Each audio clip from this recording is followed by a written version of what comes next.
श्री स्वामी समर्थ. प्रत्येक आईला असं वाटत असतं की आपल्या मुलांनी पालेभाज्या खावाव्यात आणि भाजी म्हटलं की मुलं अजिबात भाजी खात नाहीत. त्यासाठी मी तुम्हाला आज शेपूचे धपाटे दाखवणार आहे. पहिला शेपूची भाजी निवडून चिरून घ्यायची. त्यानंतर चमचाभर तेल घ्यायचं, त्यामध्ये जिरे टाकून घ्यायचे. भरपूर असे जिरे टाकून घेतले की लसूण मिरचीचं वाटण टाकून घ्यायचं. मग भाजी टाकून घ्यायची, त्यामध्ये चवीप्रमाणे मीठ टाकायचं. त्यानंतर भाजी थंड करत ठेवायची.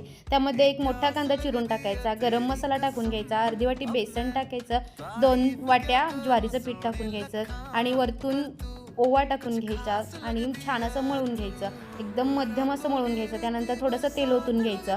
एका स्वच्छ रुमाल घ्यायचा, मस्त असं थापून घ्यायचं. त्यानंतर तव्याला थोडंसं तेल लावायचं आणि त्यावर धपाटा टाकून घ्यायचा. वरतून थोडंसं पाणी लावायचं. पटकन निघतो धपाटा आणि झाकण ठेवून 5च मिनिटात तयार होतो. एका बाजूनी भाजायचा आणि दुसऱ्या बाजूनी तूप लावायचं. एवढा भारी लागतो. मुलांना तर नक्की आवडणार आहे. मुलांचा डब्बा एकदम फस्त होणार आहे. नक्की